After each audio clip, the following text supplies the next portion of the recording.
In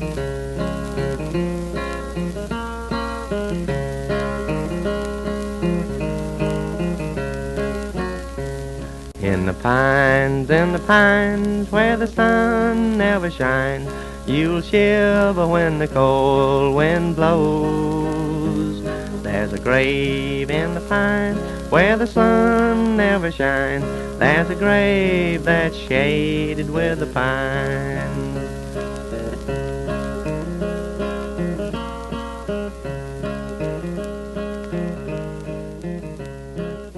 This is the beginning of a two-part story. This is part one on the history or the story of Simon Kenton, one of the greatest frontiersmen in Kentucky history, and I know a favorite of many historians as well as myself.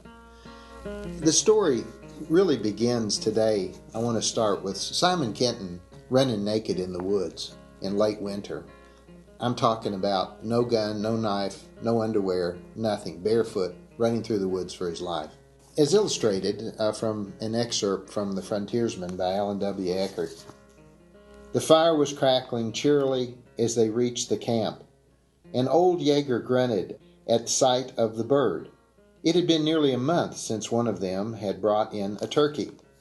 He began plucking it while his two companions dried and oiled their weapons and leaned them against the bales of furs beside the back tree trunk wall. Then removed all their clothing and hung it to dry from sticks stuck in the ground around the fire, their teeth chattering with the cold. Simon and Strader wrapped themselves in their blankets and crouched on the ground at opposite sides of the fire. With the coming of nightfall, the rain had finally ceased, only now it grew colder. Jaeger had sectioned the bird so it would cook faster and was spitting it on the ramrod of his rifle when Simon suddenly stared out into the darkness at a slight noise and saw 10 yards away half a dozen Indians in a semicircle, 2 with guns already raising to fire.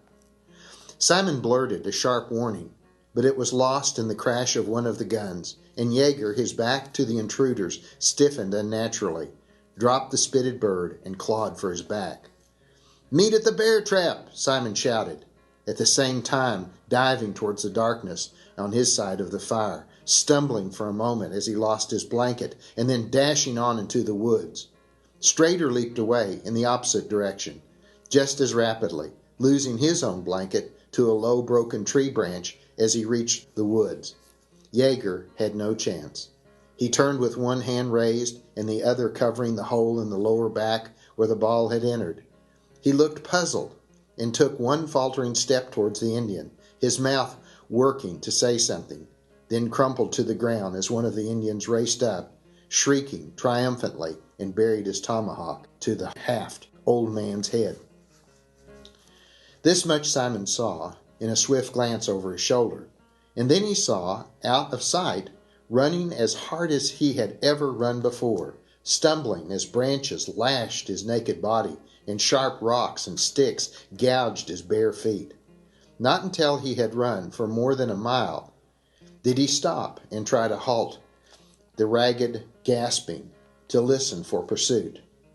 For 5 minutes he stood motionless against a tree trunk, and then, satisfied that they were not immediately following, slipped away into the direction of the lone bear trap in a ravine many miles away. So we want to ask ourselves, what led to this? What led to Simon Kenton stumbling around in the woods naked? Where is he? He's in the Kentucky wilderness. And, where did he come from and how did he get there? And this is in the very early stages of Kentucky history as far as the Europeans that came here. We go back and see that Simon was born in 1755 in Fauquier County, Virginia. He was the 7th of 9 children who preferred helping his father on the family farm to school. Preferred to help his father. He hated farming. He was just like Daniel Boone. Daniel Boone would rather run in the woods and hunt. Simon Kenton was just kind of lazy. Mm-hmm. Boone just wanted to hunt and get out, but Simon Kenton was lazy. Simon Kenton is about half the age of Daniel Boone. They were peers. Yeah. Okay. So when, Daniel Boone was 60, it was like Simon Kenton was 30 or 32. Yeah. When Simon Kenton was 16 years old, he fell in love with a girl. Well, actually, when he was 15 years, he fell in love with Ellen Cummins, who was a really good-looking girl that lived in his county. And he was head over heels in love with him. And she also was being courted and suited by another fella that was a little older than Simon. And to make a long story short, the older fella married her. She just picked him instead of Simon. And it absolutely crushed Simon. Yeah. So when they had the wedding, Simon Kenton showed up at their wedding and wanted to start trouble. And this fella just beat the living snot out of Simon Kenton at the wedding, embarrassed him in the community, beat him within an inch of his life. Yeah. Simon went off, and after that, this embarrassment, and decided that he was going to build himself up. Yeah. So for about 2 years, he worked on the farm with his father, and instead of shrugging things, he took the heaviest jobs, the toughest jobs, and built his frame and his endurance, became a real powerful man. So 2 years later, his father asked him to return a saw to this guy. And Simon did. And when Simon returned the saw, he picked a fight with him. Yeah. And this time, Simon beat this guy half to death. As a matter of fact, Simon Kenton thought that he had killed the man. Yeah. So here's where Simon Kenton's orientation is to Kentucky. He's living in Virginia. He thinks the guy's not breathing. He's unconscious, bloodied all over. Oh, yeah. So Simon takes off. He thinks the law's after him. Oh, yeah. So he runs to the wilderness. And, no food, nothing, just on the spot. Doesn't tell anybody anything. And so as he travels, he's got to have food and so forth. He has no gun, no weapon, nothing. So as he approaches different lone cabins or small communities, he'll ask what somebody's name is. And when he'll go, he'll knock on their door and tell them that his last name is their name and that he's kin. So that they'll feed him. So he does this trick off and on as he struggles and goes deeper into the wilderness. And at one point, he meets a man who owns a mill, and his last name's Butler. Yeah. So Simon, of course, claims that he's of Simon Kenton's of Irish descent. His family is, and so he's a butler. Yeah. And so he works for this guy for quite a while, maybe over the winter this time, and stays with him. And this guy Butler really likes him and enjoys hearing stories of home, which Simon's become quite good at. And when he leaves, Simon could have stayed there. Yeah. But he takes his name, Simon Butler, and keeps it. And so he goes into the Kentucky wilderness and traps and hunts for 2 years. This guy gives him a gun, a long rifle and knife, and equips him with gunpowder and everything. And he goes in this lonely journey and lives in the woods for 2 years, trapping and hunting along the Ohio River. He's one of the first pioneers and explorers into Kentucky. He's living this solitary life, and he winds up meeting these two guys, this Jaeger and Strader, where my story starts. Of course, they have bundles of furs, and just like Boone, the Shawnee come in and chop them up, take their furs. Boone's left wandering in the wild. And You mean Kenton? Kenton, yes. Kenton is wandering in the woods for quite some time. We're talking about Kenton, are we not, Boone? Got to get that straight. Because it's very hard, and I want to show the similarities and differences between the two men as well. Kenton has a love for Kentucky, just like Boone does. He feels comfortable, natural, and he becomes really good at knowing the Indians. After they shot his buddy, he's wandering around naked. The end of the story of this particular episode is he finally, after days or weeks, runs into a trapping party on the Ohio River, and then they clothe him and take care of him. He survives. But it was snowing and winter, and he's butt naked, out running around. So it was a very serious thing. Talking about this, Simon Kenton becomes one of the leading people to know about, Native Americans and the Shawnee and how to survive in the wilderness. And he's quite good at it, obviously, because he survives. He finds out later in life that this fella that he thought he killed, he didn't kill. The guy lived. And actually, the sheriff arrested that guy, accused him of murder of Simon Kenton, and thought he'd disposed of his body. So he's glorious. After a couple of years, he goes back and takes his original name, Simon Kenton, after 2 years of being Simon Butler. I want to tell a little bit of a story. I could have told it with Daniel Boone, but I'll tell it with Simon Kenton. At one time, during this early period of Kentucky history, Daniel Boone spent a winter in a cave in Mercer County. It's just off 68, and if you're about a mile before Harrodsburg, I guess it would be north of Harrodsburg, there's a historical marker that says Boone's Cave. And Simon Kenton had been out hunting, and Boone had for almost a year and hadn't seen another human being. Yeah. And Simon Kenton's walking through the woods, and he hears a human voice, and he crouches down in the bushes and listens. Yeah. And it's like one of the first warm spring days. Mm-hmm. And Daniel Boone is walking through the field. This gives us an insight. Totally naked, with a long rifle on his shoulder, singing at the top of his lungs. I mean, and that gives us how these pioneers felt so comfortable. So free. You know, so free, with nobody around, Yeah. you know. And probably if the Indians saw him, they would probably say, let's watch this guy for a while. This is pretty good, you know. So Simon calls out to him, scares him half to death, and then they meet and become friends. Yeah. So we got two pioneers here, Daniel Boone and Simon Kenton. At one point, both were running and walking through the woods, butt naked. So it's a different time for sure here in Kentucky. And we want to welcome you back to our podcast, The Land Between the Meadows, and catch you up real quick briefly. You know, we've been talking about the settlers, and in our last episode we talked about Daniel Boone and kind of the Battle of Boonesboro. And at this point in Kentucky history, we're getting frontiersmen are starting to really get deeper into Kentucky, interacting with the Native Americans and running into trouble, as Mr. Pope read earlier. We're focusing on Simon Kenton and his impact and his friendship, and a comparison of him and Daniel Boone. I want to do this comparison, but we could also, to get readers' interest, you know, we could say that this is going to be about tepid female relationships of Kentucky pioneers, or, you know, old Kentucky brothels, I don't know.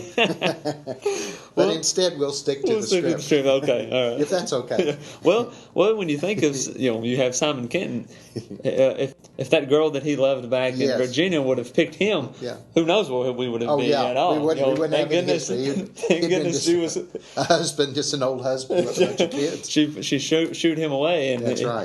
But anyway, let's go ahead. It shows you, though, that's really important part, because it shows you in all of our lives how we get a curveball, and it actually, we think it's the worst thing, and we nearly die, and then we come back, and we're stronger than ever, and we understand, and we find purpose through defeat. Yeah, exactly. And I think that's why I have so much purpose. I've been defeated so many times. So many times. And that's true to say when you're looking at these frontiersmen. I mean, you look at our lives today, we have it pretty easy, but yet they were out there running through the woods naked, hunting, trying to survive, really in more difficult circumstances, and have come out a lot stronger in the end. So let's go ahead. What do we got next here with Simon Kenton? Another excerpt from The Frontiersman by Alan W. Eckert, talking about how Daniel Boone and Simon Kenton were a lot alike. It says, although Daniel Boone was twice his own age, Simon got along with him very well. They were in many ways cut from the same pattern, happiest when they were from civilized life, even that of these rude settlements, and sharing the same near reverence for the beauties of natures abounding all about them. In their first week of hunting together, they found themselves even more compatible than either had first realized. It was a rare pleasure for them both to share the wilderness with someone who could fully take care of himself, who did not have to be told to avoid unnecessary noises, who knew how to read and interpret sign, whether natural, Indian, or white, and who could be depended upon fully in the event of an emergency. Such companionship is a rare commodity indeed, even in the world of frontiersmen. For most of this summer, the pair rambled the Kentucky country together, ranging from as far as Tigrit Valley, where they stayed with Michael Tigrit for 2 days, to as far west as the Falls of the Ohio, which is Louisville, we know, but mostly in the area of Lawrence and Bracken Creeks near Limestone. Now that's in northern Kentucky, near Covington, and also near Augusta, Kentucky. Mm-hmm. It was for Simon the beginning of a close friendship as he had ever had with any other man, with the possible exception of Simon Girty. So you can tell they were really good friends. When we talk about hunting and, Kentucky, Simon had heard these rumors that in Kentucky that there were cane brakes, and he wanted to find out where they were because they were supposed to be just loaded with animals. Yeah. And so in this excerpt from Simon Kenton's life, and I want to back up a little bit, when we look at history, trying to make it interesting, rather than just a series of dates and what happened, is to tell stories. Yeah. That's kind of what I enjoy doing on this podcast. Before you get started reading, can you explain a cane brake? Yes. You can find examples of cane. Cane, you know what a cane fishing pole is? Yeah. Well, that's the similar type of cane that would grow. And they would grow in little ridges and valleys, along streams primarily. And it would be real thick. Yeah. Like you couldn't even hardly walk through it. But animals use this habitat for protection. And deer, bear, anything you can think of found their home in their habitat. So it was a great place to hunt. That's right. And this area was known as the cane brakes. And the cane brakes evidently, and we'll describe them here, were around Blue Licks. Yeah. You know, if you take the Licking River, which comes out at the mouth of the Ohio River right across from Cincinnati. Yeah. And if you go back up the Licking River, you'll eventually come to Blue Licks. Yes. Okay. Right, go ahead. Bracken Creek is just down from that, maybe about 10 miles where Augusta, Kentucky is. It empties into the river. All right. So this is all around northeast Kentucky. Yes, that's right. So Simon Kenton's spending about a year just trying to find these cane brakes that nobody really can exactly tell him. But this one fella had given him an idea, and in this part of the book, he's beginning to figure out where they are. Okay, go ahead. It was as Loramine had said. Every detail of his descriptions tallied, and they paddled up the creek for a mile before stopping. A camp was hastily made, and Williams suggested they get some meat, cook a meal, and do some exploring first thing in the morning. Simon agreed and said he'd shoot something. But his eagerness to see the country he'd sought for so long carried him far from the camp. He set up off the creek for a mile or two, but then, as it angled to the southeast, he struck away from it towards the southwest. The cane lands! He was there at last. Great fields of dry cane, some rising twice his own height, swayed in the gentle afternoon breeze, and as if to reward him for his discovery, a fine fat doe stepped gracefully out of the cover, and he downed her with a single quick shot. That night at camp they celebrated the end of their search with Simon's favorite food, the hams of a young deer. They slept well, and the next morning and during many of the days which followed, they explored their new domain. And it goes on and talks about buffalo trails so well trodden that it was better road than many Simon had seen in the east. Passed near their camp and followed into the interior. They said some of the buffalo trails were 50 yards wide. Wow. Well, you're talking thousands of buffaloes. Yeah. Elk, all over the place. And they were talking about white-tailed deer, dainty, relatively unafraid. You name it. The rills of the creeks were stuffed with alligator-like fish, large bass, silver catfish, blue catfish, huge humpback white perch. Man. So this is really a utopia for hunting. Exactly. So he, eventually Boone locates here. Yeah. We'll talk about that later on. A couple of things one of the remarkable stories that I think of Simon Kenton is and it's probably the most remarkable story that there were a couple of things that the Indians had a name for Simon Kenton, and he said that the man whose gun is always loaded. Yeah. And Simon Kenton was a runner. He was incredible physically fit. And he could run, like a marathon today probably. And one of the things he could do that few pioneers could, if any, was while he was running at dead speed, he could reload his long rifle. Oh, yeah. That means pour powder down, pour shot down, use a ramrod, prime the flintlock, turn and fire just incredibly accurate. A lot more steps in that than nowadays. So sometimes Indians would be chasing him through the woods. Yeah. And he would just wear them down just by running and shooting, and they couldn't catch him, and he'd eventually shoot them all down before they got to him, just because he was like that. In this episode, he's with James Harrod at Fort Harrod. The Indians, the Shawnee again, have laid siege on the fort. Boone, they have no food, no meat, and so the only meat they're going to get is by Simon Kenton, who basically crawls over the wall at night, makes his way through the Shawnee lines. And if you're familiar with Harrodsburg and know where Pleasant Hill at Shakertown is, he runs about 10 or 12 miles in the dead of winter in the snow, and he hangs out and he shoots a deer, sometimes two deer, and then we'll talk about it here in just a second, throws them on his shoulder, and jogs back to the fort and crawls over the wall. And he did this for like 30 days. That is insane. That is insane. And that just shows you. And here's an excerpt again from the frontiersmen. In the morning, often many miles from Harrodsburg, the hunt would begin. Sometimes it meant lying in wait for game, but mostly it was a matter of tracking. Cautious of his movements and keeping to cover at every opportunity, there was little danger he would be seen by roaming Indians. There was no way to muffle the crackling report of the rifle, and this became the instant of greatest danger. Once the shot was fired and the game downed, he would remain hidden and motionless for long periods.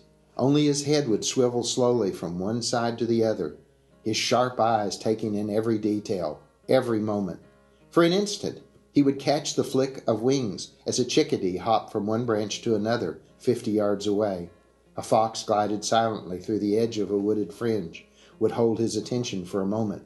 A deer standing in deep cover 100 yards away might twitch its ear, and immediately Simon's piercing gaze would hone in on it and gradually make out the outline of the entire animal. Even when certain the shot had been heard, he took his time reaching the fallen prey, usually a deer. He would drag the carcass to the nearest large tree, and with his back to the trunk and his gun leaning within grasp, he would skin the animal, lay the skin open on the ground, and pile on it the quarters of meat he had cut them. Then, when a second kill had been heaped high on the first pile, the two skins were punctured along the edges and tied together with lengths of rawhide into a pack often weighing fully 200 pounds. With this fastened to his back, he would begin his careful trek back to Harrodsburg. For the past several weeks, the wild meat without salt or bread was the only food available at the settlement, and Simon Kenton was the salvation of Harrodsburg. Wow. So he would kill a deer, skin it, Yes. get the meat off the deer, put the meat in the skin, kill another deer, Yes. put that meat in the skin, or do the same process, wrap it together. 200. That makes 200 some pounds at least. That's right. Of a deer, and then pack it back. And oftentimes run through the snow with 200 pounds of weight on his shoulder, back and crawl over the top of the fort. I mean, he's a superhero. He's a superhero. He really is. And that's kind of what I, wanted to point out. Yeah. I have, talking about Boone, and that's a good key, the superhero. I'm going to tell my final passage in this in this section. Okay. Is on Kenton saves Daniel Boone's life. Okay. And that's a good one. Yeah, that's a good one. The setting is Boonesboro, and it's not the siege that we talked about in the last episode of Daniel Boone. This is a siege prior to that. Okay. It's in April 24th, 1777. Okay. And there's an attack on Boonesboro, and Simon Kenton is there. The attack on Boonesboro, after so long a delay since the last attack on Harrodsburg, was a great shock. Even though they had observed caution religiously, they were surprised. Simon Kenton and two other guards had posted themselves with their guns at ready at the open gate when two men went out into the clearing a short distance away just after dawn. The pair had picked up anything that could be used as firewood, and their arms full were returning to the fort when the shots came. One of the men fell, and the other dropped his load and burst into a frantic run to reach the gate 60 yards away. The man on the ground got to his hands and knees and began to crawl towards the fort, but 6 Indians rushed out of the woods and overtook him. The lead Indian slammed his tomahawk, here we go, into the man's spine, and then whipped out his knife and began scalping him. Kenton and the other 2 guards ran out, and Simon fired while running, dropping the one Indian just as he freed the scalp. A tremendous shot at 50 yards. The other 5 turned and ran lengthwise down the clearing instead of back towards the woods, while at the same time Boone charged out at the gate with 10 men at his heels. The same thought was in everyone's mind that this was just a small raiding party bent on mischief. It was a tragic miscalculation. Simon was past the dead man, his gun already reloaded, and Boone's group was fully 40 yards from the gate when the deception became clear.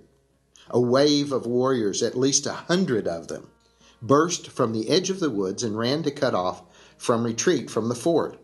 "Back!" Boone cried. "Back to the fort!" It was a desperate race. Except for the women and children, only 8 men had remained behind to defend the fort. Spinning around, Simon fired scarcely without aiming as he saw an Indian drop to one knee and aim at Boone. The Shawnee screamed and then lay motionless. Again Simon reloaded as he ran and shot another. He had already reloaded a 3rd time at last. Supporting fire came from the fort. Many of the Indians dived to take cover behind stumps, and one of them, hidden to Boone, raised up as the frontiersman approached and shot. Boone pitched to the ground, his leg broken. The Shawnees ran to him, his tomahawk upraised to administer the finishing blow. But he crumbled silently as Simon's 4th shot ripped through his chest.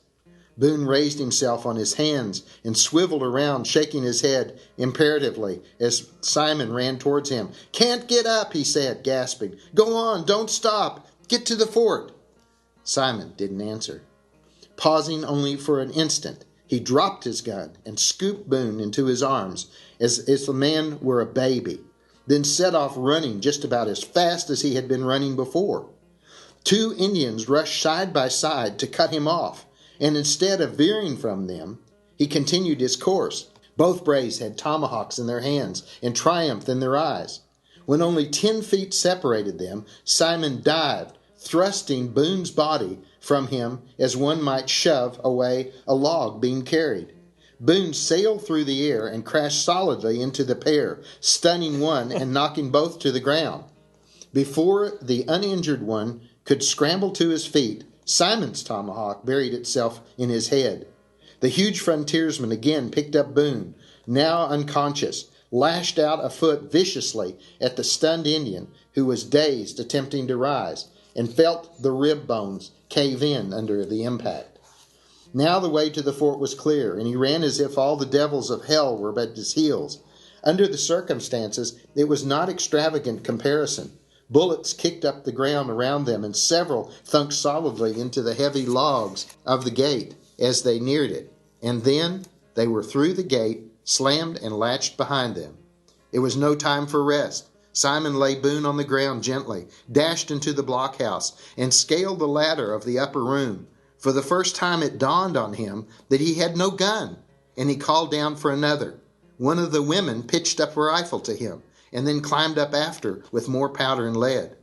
Amazingly, except for the dead and scalped settler on the ground outside, none of the whites had been killed. But of the 23 men left alive, 7 were wounded, and 3 of them very seriously. Wow, that is a battle. Simon Kenton, I mean, that's a superhero. He's the real deal. He really is. And that's what I kind of wanted to show in talking about him. And this is our first episode, and I want to talk more about how Simon Kenton fought in the Revolutionary War, Lord Dunmore's War. Some of his marriages successful instead of, getting the fire beat out of him, by, fellow quarters and things like that. I really like the comment in the one passage where it said his favorite meal, the hams of a recently killed a deer.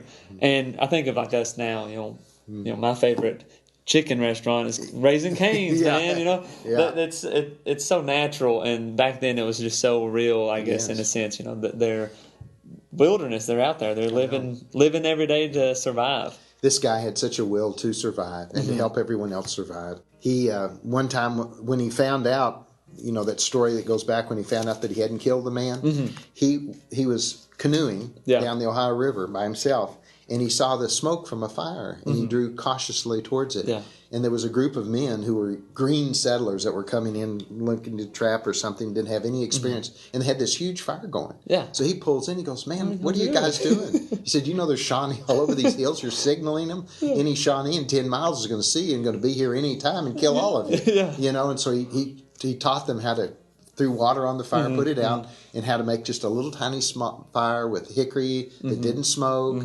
And they were talking about, the guy said, "Well, I'm from that county, Virginia, where you're from, And he said, "You ever hear of this guy?" And he goes, "Yeah." I said, "He's doing fine." Said, "He got tried for killing Simon Kenton, and this, that, and the other." Told Moses. And so he's just like, "Oh my gosh, this is me, I'm free, So that was interesting too. I like too where it talks about him and Boone finally having an equal and being, not having to tell them every, hey, don't do this, don't do that. They knew how to survive together, and it was so much more, I guess, probably easy for them. Yeah. And can you imagine being Simon Kenton or whoever running into people all the time, being like, "Gosh, these idiots! What are you all doing?" That's what a lot of the story was, and that's what Simon did. He guided people into Kentucky just like Boone did, and showed them how to survive. That was his big deal, and he knew how. Yeah.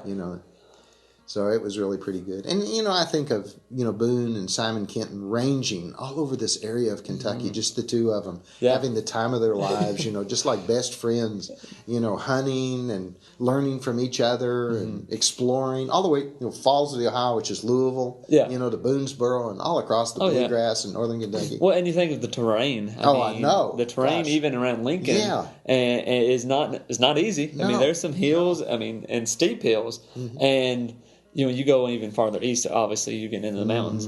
But that's not an easy hike. No wonder he was in such good shape to be able to run miles and miles. The cane breaks were also accompanied with the salt licks, blue licks. Yeah. So, that was a real, there were just like bukus of animals there, and hunting. And, and I think about, as I drive down the highways and look at the hills and just think about them wandering over this wilderness of trees and forests and, up and downhill. I mean, it's got to be tough. But then also, I think of those buffalo trails that led, all you had to do basically was find a buffalo trail. And, they're some 50 yards wide. Yeah. Some of them. It's like driving down the highway. It's like a highway, and just get on it, and they're going to lead you to the buffalo. You're going to be run over by them, So there were keys of, how to do it, and they led you to the salt licks because that's where the game were going, Yeah, it's really amazing. I love to, even at night sometimes when I go to bed, I close my eyes sometimes and I try to picture, Simon Kenton and Daniel Boone together, hunting and discovering Kentucky, as friends in this wilderness and escaping danger and just having a big time together. Just the guys out for a night. Out hunting. Yeah. Such a different world. I mean, same Kentucky, but different world. We're going to find out that Simon Kenton has he becomes adopted in the next episode to the Shawnees. He's captured, has to run the gauntlet several times, gets his head bashed in, becomes friends with Simon Girty, fights in Lord Dunmore's war as a soldier and a scout. We're going to learn more about him and how he was very popular in Ohio as well as West Virginia. Well, here's a question then. You got Simon Kenton, Daniel Boone. Why? Well, because from my point of view, from my perspective, I know a lot more about Daniel Boone than Simon Kenton. And I would think walking down the streets, if you were to ask somebody, hey, who do you know, Simon Kenton or Daniel Boone? Most people are going to say Daniel Boone. Why? But yet Simon Kenton just as probably popular or just as important. Why more people lean to Boone? I don't know that that's necessarily a fact. I think history has taken a character like this. There's so many unsung heroes that we don't know about. It's like, let's make our whole lives around Daniel Boone, because he did this, that, and the other. From what I can tell, both of them were kind of recluse. Boone said if he ever saw the smoke of another person's chimney, it was time to move. Yeah.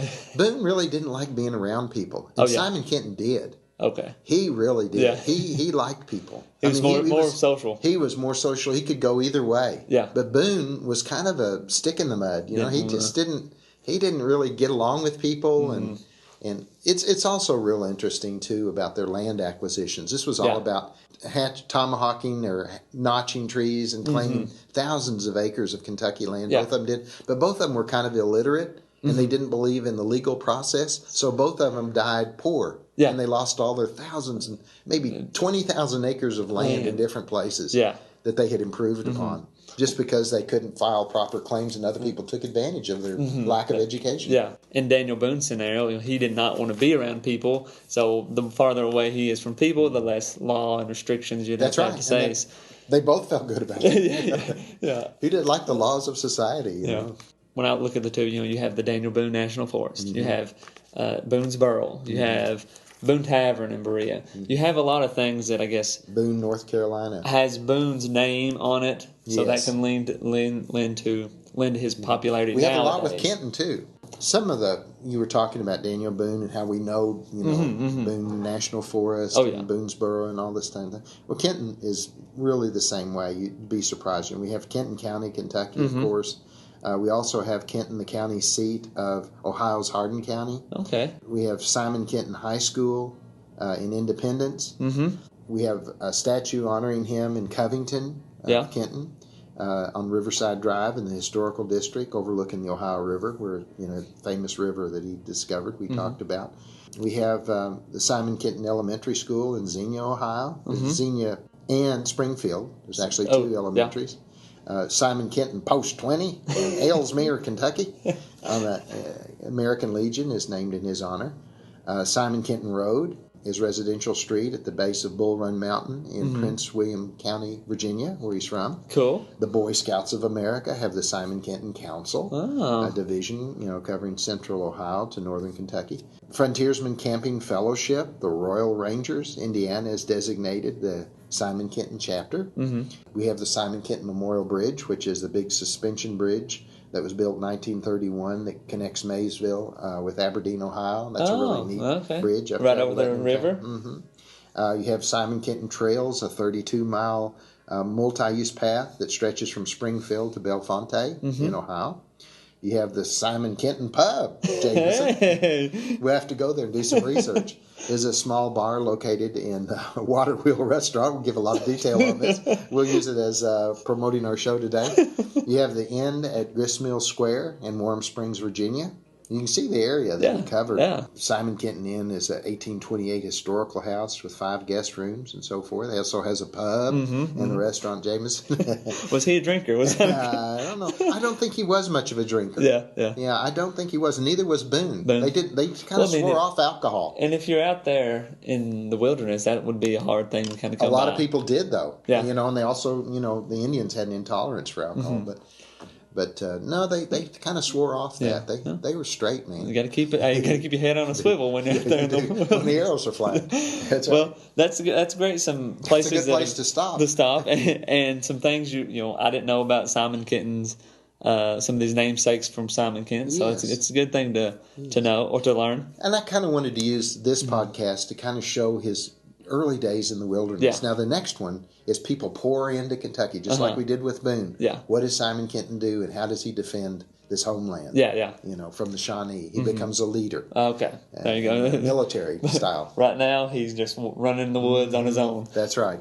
So we'll wrap things up here. And again, we'll have another podcast with a little bit more in depth of Simon Kenton's later life. We want to invite you to join the Cable Podcast Network group on Facebook so you can ask questions and drive our conversation or our podcast to whatever corner of Kentucky you might be interested in.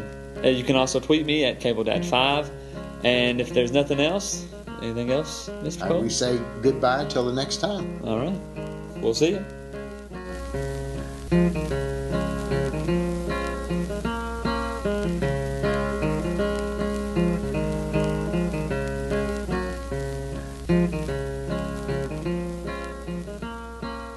If you would like to join the conversation and give your thoughts on this podcast and other episodes, join the Cable Podcast Network group on Facebook.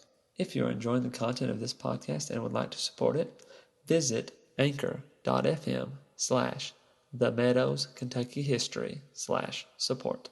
You can also find this link in the show's description. If you want to help our podcast grow in other ways, like the Cable Podcast Network page on Facebook and share our links on all social media outlets. If you're listening to this podcast on iTunes, give us a positive review and leave a comment. Thanks for all your support.